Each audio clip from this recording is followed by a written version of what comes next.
특송 너무 감사합니다. 은혜 아니면 쓸 수 없다.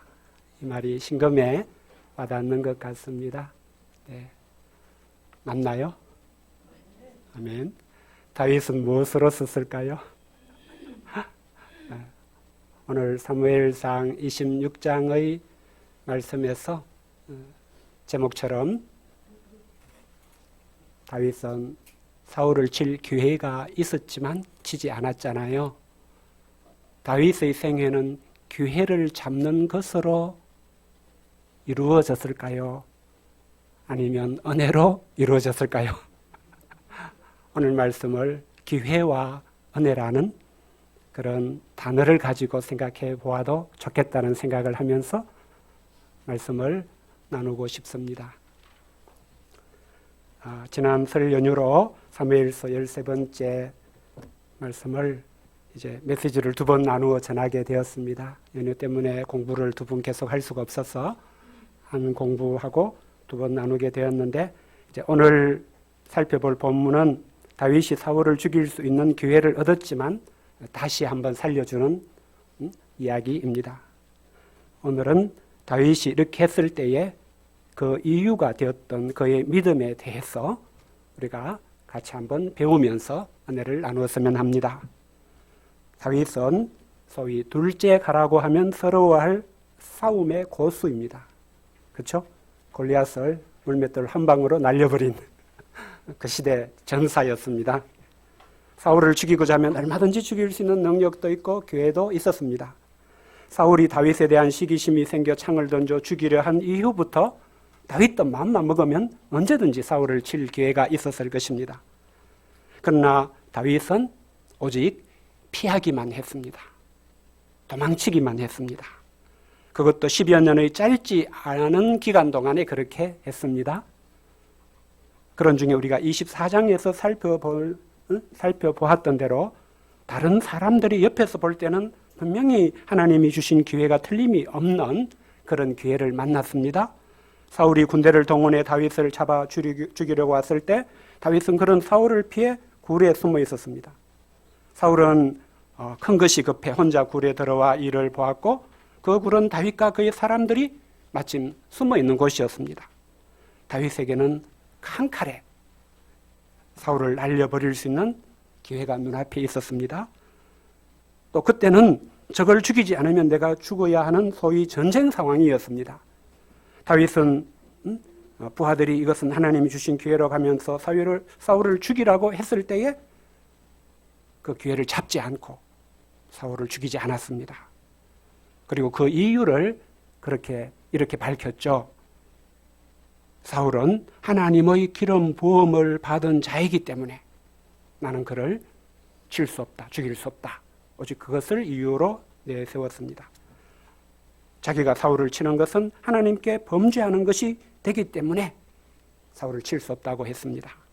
오늘 본문에 보아도 다윗은 사울을 죽일 수 있는 기회를 만나지만 또 같은 말을 하면서 사울을 죽이지 않습니다. 그리고 그 이야기가 비교적 자세하게 사무엘서에 반복되어 기록이 되는 것을 볼 수가 있습니다. 그래서 오늘은 왜 이렇게 강조하셨을까? 이것을 배우는 것이 우리에게 어떤 의미가 있을까? 이것을 좀 더 살펴보고자 하게 되었습니다. 이번에 다윗에게 주어진 기회는 지난번과는 또 달랐습니다. 지난번 기회는 우연히 굴에서 조우한 거죠. 그런데 이번에는 하나님이 주신 기회였습니다. 다윗과 아비새가 사울의 진영에 침투했고 다윗 앞에는 사울이 잠든 채 누워 있었습니다. 사울을 지키는 경호부대도 다 잠들어 있었습니다. 12절은 그 이유가 하나님께서 그들을 깊이 잠들게 하셨기 때문이라고 했습니다. 이는 하나님이 다윗에게 자기를 잡아 죽이러 온 사울을 죽일 수 있는 기회를 주셨다고 보기에 충분했습니다. 아비새가 한 말도 이것을 뒷받침합니다. 그는 다윗에게 하나님이 오늘 당신의 원수를 당신의 손에 넘기셨나이다. 그러므로 청하오니 내가 창으로 그를 찔러서 단번에 땅에 꽂게 하소서. 내가 그를 2번 찌를 것이 없으리다 라고 했습니다. 그럼에도 다윗은 사울을 죽이지 않고자 했습니다.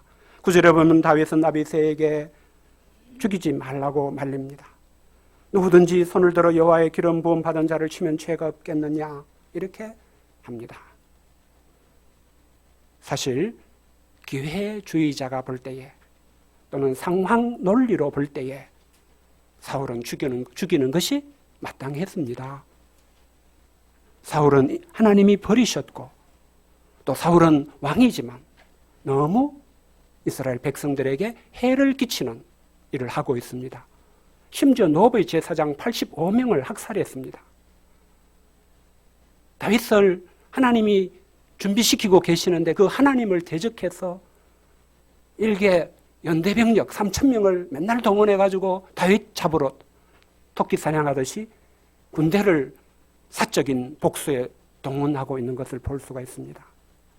다윗 개인적으로도 사울은 자기를 죽이고자 한 적이 한두 번이 아닌 원수였습니다. 지난번에 그런데도 살려주었습니다. 하나님 때문에. 하나님 아니면 죽었어. 하나님 때문에 살려주는 거야 하고 살려줬습니다. 그때 사울은 울면서 내가 정말 잘못하는 것 같다. 앞으로 나를 좀 잘 봐달라고 갔습니다. 그랬으면 이제 안 와야 되잖아요. 근데 또 왔습니다. 이 사람은 바뀔 가능성이 없는 것을 알 수 있습니다. 그렇기 때문에 이번 기회는 하나님이 야 사울 안 바뀌어. 사울 죽여. 이렇게 기회로 얼마든지 해석하고 여길 수가 있는 것입니다. 그렇지만 다윗은 이번에도 사울을 죽이지 않겠다고 했습니다. 이유는 전과 똑같았습니다. 하나님의 기름 부음 받은 자이기 때문에 다윗이 기회를 잡지 않았던, 기회를 잡는 대신에 다윗이 선택했던 그 믿음에 대해서 우리가 오늘 같이 배우면 좋겠습니다. 우리가 이 믿음을 배우느냐 못 배우느냐는 기회주의자가 되느냐 믿음의 사람이 되느냐를 좌우할 수도 있는 것이 될 것입니다. 요즘 지난주에 이슈가 있었죠. 아시안컵 축구대회에 출전했던 국가 대표팀 내부에 내분이 있었다. 이강인과 손흥민 사이에 갈등이 있었다. 오늘 말씀을 생각하면서 비춰보면은 기회주의의 문제가 있는 것입니다. 그런 기회에 기회를 잡아서 자기의 유익을 구하고 자기 입장을 강화하려고 하는 사람이 기회를 따라서 행동할 때에 대표팀의 대의, 그죠? 팀이라는 대의를 위해서 자기를 희생하고 숨기고 헌신하기보다는 나의 어떤 기회를 잡고자 했을 때에 생긴 문제라고도 할 수가 있을 것입니다. 그들은 신앙인들은 아닐 수 있고 신앙의 관점에서 볼 필요는 없지만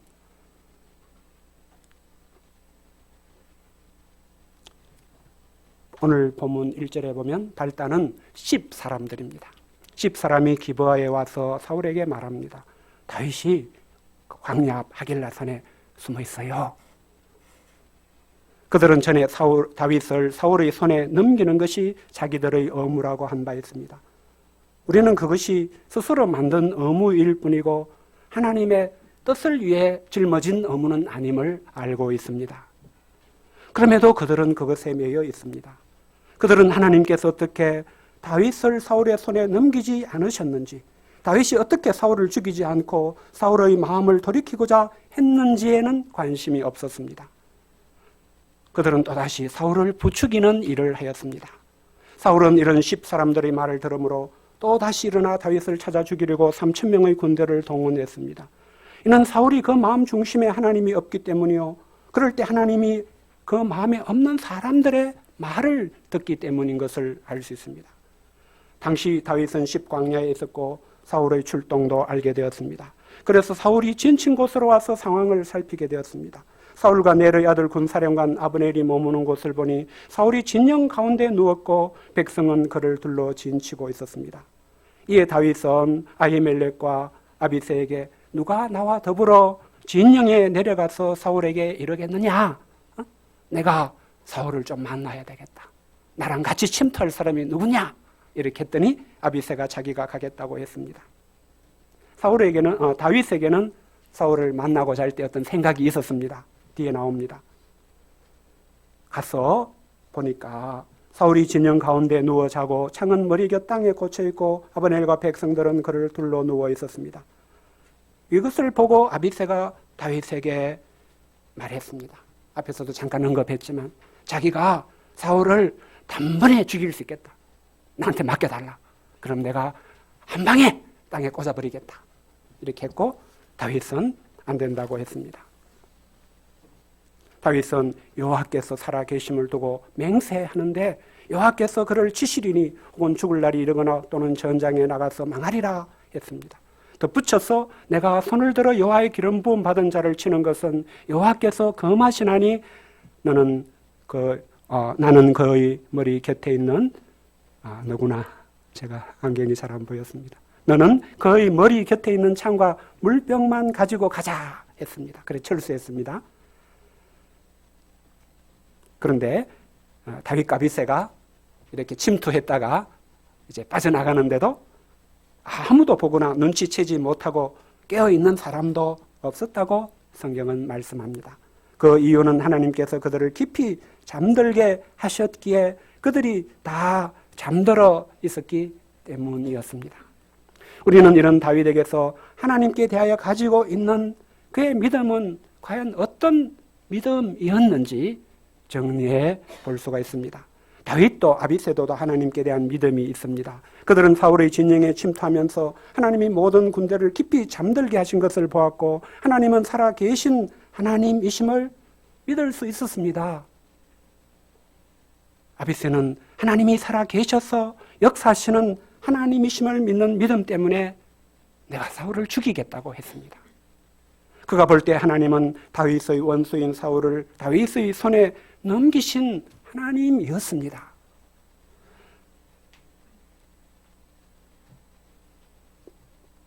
하나님은 다윗에게 지금 사울을 죽일 기회를 내가 줬으니까 사울 죽여! 하고 계시는 하나님으로 보였다는 것이죠. 아비새에게는. 근데 다윗도 아비새와 같은 하나님을 믿습니다. 살아 계시면서 할 일을 하고 계시는 하나님을 믿습니다. 그런데 다윗은 사울을 죽이지 말라고 합니다. 사울을 치면 하나님께 죄가 있다고 합니다.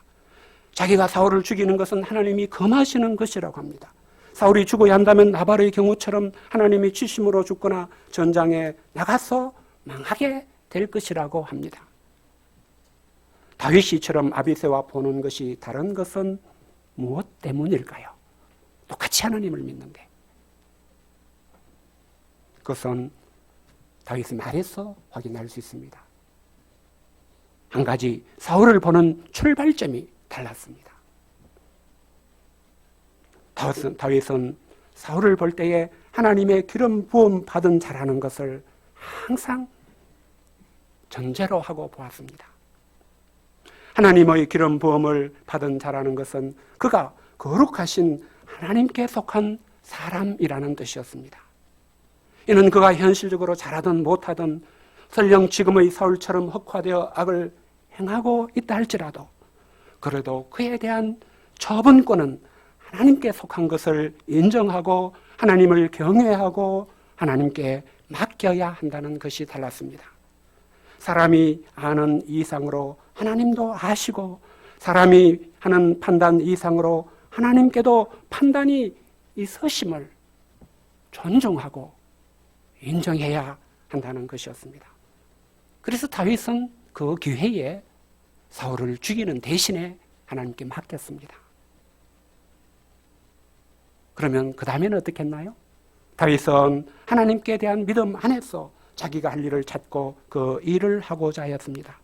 그 일이 사울의 머리 곁에 있는 창과 물병을 가져가는 것이었습니다. 이는 지난번에 사울의 그도 자락을 벤 것과 같이 다음에 할 어떤 일을 염두에 두는 것이었습니다. 두 가지 목적이 있었음을 볼 수 있습니다.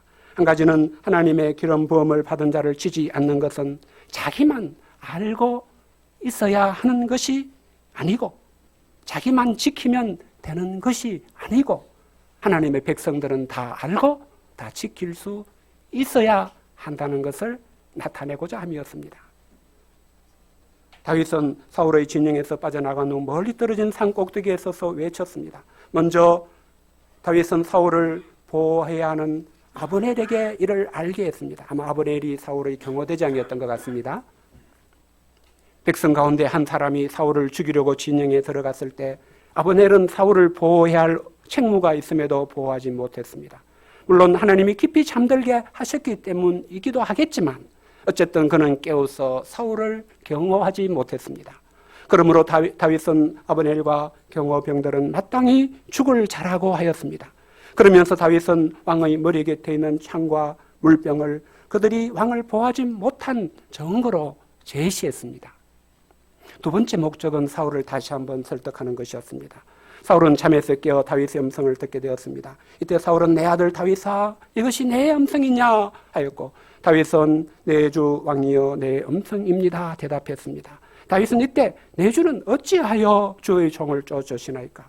내가 무엇을 하였으면 내 손에 무슨 악이 있나이까?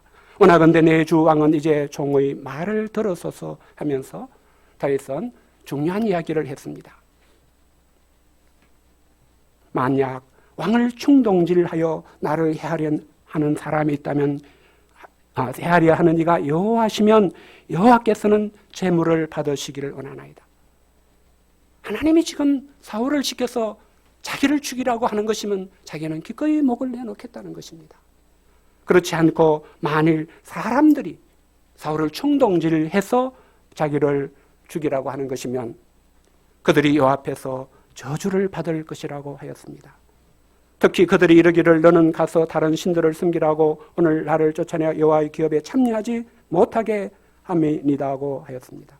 하나님께서 가나안 땅을 이스라엘 백성들에게 지파별로 가문별로 기업으로 나눠 주신 것은 그 땅에서 하나님을 섬기게 하려 함이었습니다. 그 기업에 살지 못하고 다윗처럼 이렇게 광야로 이방으로 떠돌게 만드는 것은 이방 신들을 섬기게 하려는 것과 같았다는 뜻입니다. 그러므로 요청하기를 여호와 앞에서 먼 이곳에서 이제 나의 피가 땅에 흐르지 말게 해달라. 산에서 매출하기를 사냥하는 자와 같이 이스라엘 왕이 한 벼룩을 수색하러 나오셨다. 왕이 지금 벼룩 하나 잡아서 뭐 하겠느냐? 난 벼룩 같은 자다. 무가치한 일이다. 이렇게 호소했습니다. 다윗은 하나님이 사울을 어떻게 하실 것을 믿으면서도 자기가 할 수 있는 일은 하고자 했습니다. 그것은 다시 한번 사울이 자기를 죽이려는 일을 그만두도록 설득하는 일이었습니다. 자신은 잘못이 없고 사울을 충동하는 집사람과 같은 사람들이 문제인 것을 말해 주었습니다. 자기를 하나님이 주신 기업에서 쫓아내는 것이 얼마나 큰 죄악이며 심지어 무가치한 일이기까지 한지 이해시키고자 했습니다. 다윗의 이런 설득은 의미가 있었을까요? 약간은 의미가 있었습니다. 사울은 이를 통해 다시 한번 자기를 깨닫게 되었습니다. 자기가 범죄했음을 인정했고 다윗에게 다시 돌아와 달라고 부탁했습니다. 다시는 다윗을 해하려고 하지 않겠다는 약속도 했습니다. 자기가 한 일은 어리석은 일이었고 대단히 잘못한 일이라고 인정도 했습니다. 사울의 모습을 보면 다윗의 설득 앞에서 마침내 회개한 것이라고 할 수 있습니다. 이 정도로 말하는 사람도 찾기가 어렵지 않습니까? 이 정도 말했으면 회개했다고 할 수 있습니다. 그런데 어떤 경우에 말은 회개를 하지만 그 회개가 공허한 경우가 있습니다. 제가 지난주에 뉴스를 보았는데 전 청조라는 사기꾼이 재판정에서 1심 선고를 받을 때에 판사가 전 청조가 하는 그 반성에 대해서 공허하다고 한 것을 보았습니다. 우리는 사무엘상의 나머지에서 그 이유를 간접적으로 알게 될 것입니다. 회개가 공허한 경우는 사울처럼 말로는 회개를 하지만 회개에 합당한 열매를 맺는 대로 나아가지 않는 경우가 있기 때문입니다. 회개에 합당한 열매를 맺는 대로 나아가는 것은 회개하는 것이 진정이라면 자신의 범죄와 잘못에 대해서도 바로 잡는 일을 하는 것으로 나타날 것이기 때문입니다. 우리는 누가복음 19장의 삭개오를 통해서 이를 볼 수 있습니다. 삭개오는 예수님을 만나 구원의 은혜를 받은 후에 내 소유의 절반을 가난한 자들에게 주겠사오며 만일 누구 이것을 속여 빼앗은 일이 있으면 내 갑절이나 갚겠나이다라고 했습니다. 삭개오의 소유는 삭개오의 지난날의 하나님 백성답지 못했던 삶을 반영하는 것이기 때문입니다. 삭개오는 그것을 처리하고자 했습니다. 삭개오는 앞으로 그것을 바로잡겠다고 한 것입니다. 2007년에 한국의 여자 배우 중에 세계 3대 영화제인 칸 영화제에서 여우주연상을 받은 전도연이 주연한 영화가 있었습니다. 기독교 관련 영화이기 때문에 제가 잊어버리지 못합니다. 밀양이라는 영화죠. 여주인공 전도연은 하여튼 기독교 신앙을 갖게 되었다가 그 신앙을 버리고 정신질환을 앓는 데까지 나아가게 되는 이야기가 묘사됩니다. 그 영화에서 다루는 것의 하나도 바로 전도연의 아들을 유괴해 죽인 살인범이 보여주는 공허한 회개 때문입니다. 그의 회개는 피해자에게 어떤 용서를 구함도 없이 감옥에서 면회를 온 전도연에게 이렇게 말하죠. 나는 이미 하나님께 용서를 받아 마음이 편안합니다. 전도연은 아들을 죽인 유괴범을 용서하지 못했어. 그 용서하지 못하는 마음 때문에 기독교 신앙생활이 너무 힘들어가지고 내가 감옥을 찾아가서 내 아들을 죽인 그 유괴범을 만나서 대화를 하는 가운데 그 유괴범이 용서를 구하면 용서해주고 싶어서 갔는데 그 유괴범은 아들을 잃어버린 어머니에게 어떤 사과도 용서도 구하지 않고 하나님이 나를 용서해 주셔서 나는 편안하다고 해버린 것입니다. 예수님이 말씀하신 용서를 구하는 자에게 무한히 용서를 하라고 하신 그 예수님의 용서를 불가능하게 하는 회개는 공허한 회개인 것입니다. 이런 상황에서 다윗은 사울에게 어떻게 합니까? 다윗은 한 소년을 보내어 창을 가져가게 하라고 하였습니다. 그러면서 이런 가운데 하나님을 믿기에 자신은 어떻게 해야 할지의 방향을 분명히 하였습니다. 우리도 이 말씀에 기초해서 영적인 방향을 얻으면 좋겠습니다. 23절과 24절 말씀을 같이 읽어보겠습니다. 시작. 여호와께서 사람에게 그의 공의와 신실을 따라 갚으시리니 이는 여호와께서 오늘 왕을 내 손에 넘기셨으되 나는 손을 들어 여호와의 기름 부음을 받은 자 치기를 원하지 아니하였음이니이다. 오늘 왕의 생명을 내가 중히 여긴 것 같이 내 생명을 여호와께서 중히 여기셔서 모든 환난에서 나를 구하여 내시기를 바라나이다 하니라. 다윗은 사울은 사울 하는 것을 잘 압니다. 겪어서 알고 있습니다. 그래서 사울이 무슨 말을 하든지 그 말에 자기를 맡기고자 하지는 않습니다.